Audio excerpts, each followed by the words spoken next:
नमस्कार बच्चों, आज हम जवाहर नवोदय विद्यालय कक्षा 9 की 2018 की प्रवेश परीक्षा में आए प्रश्न पत्र के हिंदी भाग के 15 प्रश्नों को हल करेंगे। सबसे पहले हम निर्देश पढ़ लेते हैं। प्रत्येक प्रश्न के लिए 4 संभावित उत्तर विकल्प दिए गए हैं, जिनमें से केवल एक सही है। सही उत्तर चुनकर उसको OMR उत्तर पत्रिका पर उपयुक्त स्थान पर दर्शाना है।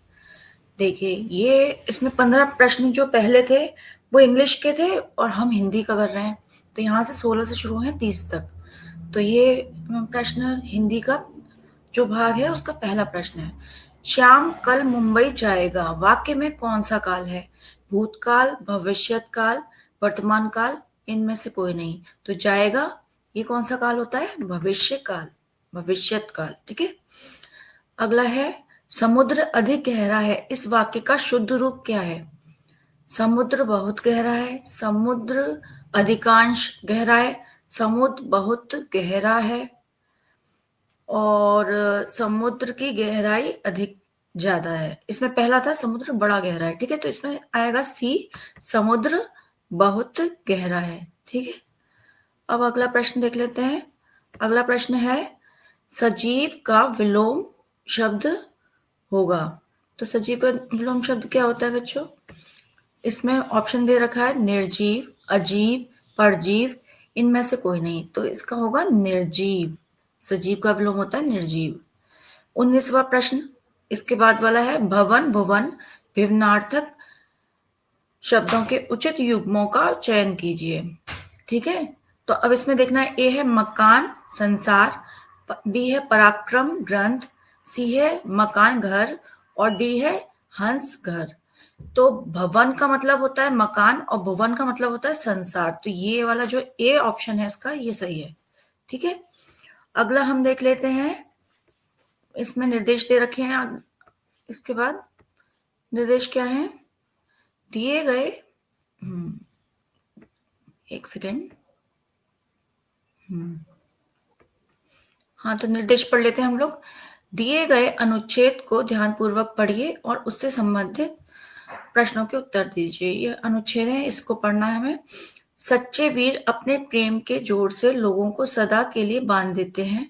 वीरता की अभिव्यक्ति कई प्रकार से, कभी लड़ने मरने से, खून बहाने से, तोप तलवार के सामने बलिदान करने से, तो कभी जीवन के गुण तत्व और सत्य की तलाश में बुद्ध जैसे राजा विरक्त होकर वीर हो जाते हैं।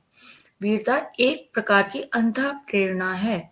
जब कभी उसका विकास हुआ तभी एक रौनक, एक रंग, एक बहार संसार में छा गई। वीरता हमेशा निराली और नई होती है। वीरों को बनाने के कारखाने नहीं होते, वे तो देवदार वृक्ष के भांति जीवन रूपी वन में स्वयं के कारखाने, एक सेकेंड, कहाँ गया? जीवन रूपी वन में स्वयं पैदा होते हैं और बिना किसी के पानी दिए, बिना किसी के दूध पिलाए बढ़ते हैं। जीवन के केंद्र में निवास करो और सत्य की चट्टान पर दृढ़ता से खड़े हो जाओ।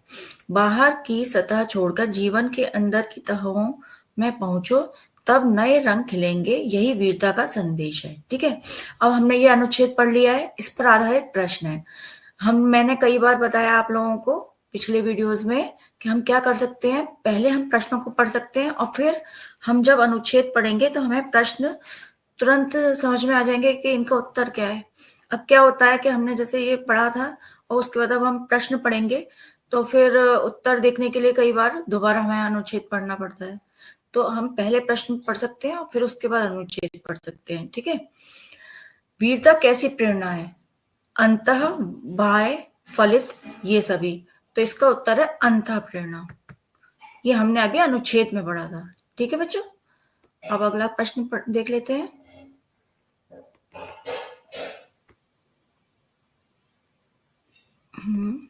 एक सेकेंड। इन्हीं अनुच्छेद पर आधारित प्रश्न हैं ये सारे। हाँ, तो अगला प्रश्न है, देवदार वृक्ष से किसकी तुलना की गई है? खाने पीने की, वीरों की, मनुष्य की या वीरता की?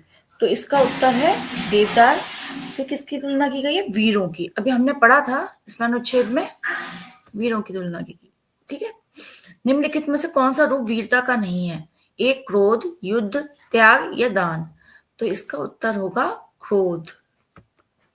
ठीक है, त्याग, युद्ध और दान ये सब चीजें क्या होती है? वीरता का रूप हो सकती है, लेकिन क्रोध नहीं। ठीक है, अगला प्रश्न है, वीरता का एक विशेष लक्षण है नयापन, नकल, हास्य और करुणा। तो इसका उत्तर है नयापन। ये सब अनुच्छेद में आया था, अभी हमने अभी पढ़ा है ये सब। ठीक है, और फिर उसके बाद अगला सॉरी इसके बाद अगला प्रश्न है, वीरता का संदेश क्या है? ठीक है, तो वीरता का संदेश क्या है? पहले हम ऑप्शन पढ़ लेते हैं। यह संकल्प कि किसी भी हालत में युद्ध जीतना है, बुद्ध जैसे राजा की भांति विरक्त होना है, उद्देश्य के लिए सच्चाई पर चट्टान की तरह अटल रहना है, हमेशा नया और निराला रहना है। तो उत्तर इसका सी सही है। यह भी अनुच्छेद में आया था।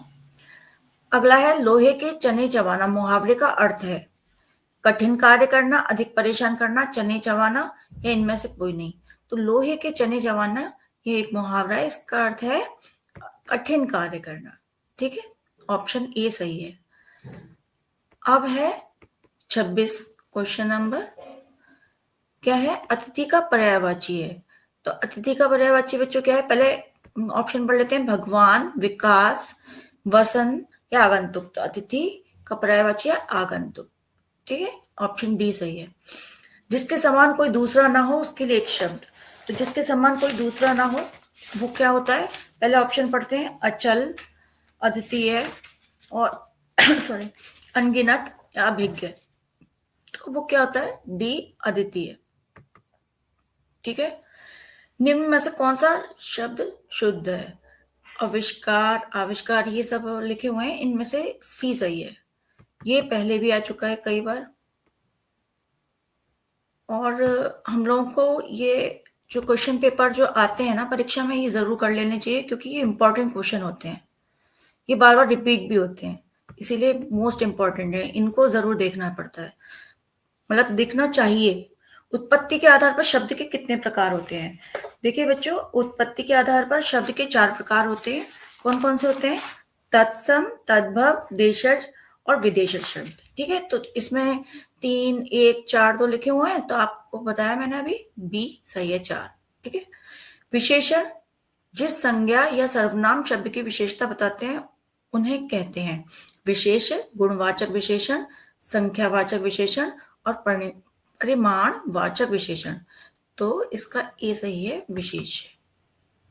इन सबको, ये ग्रामर का पार्ट है पूरा, ये सब करना जरूरी है। इसमें से कुछ ना संज्ञा, सर्वनाम, विशेषण, इन सब में से कोई एक क्वेश्चन जरूर आता है। ठीक है बच्चों, ध्यान से पढ़ाई करिए, तभी आप इस परीक्षा में सफल हो पाएंगे।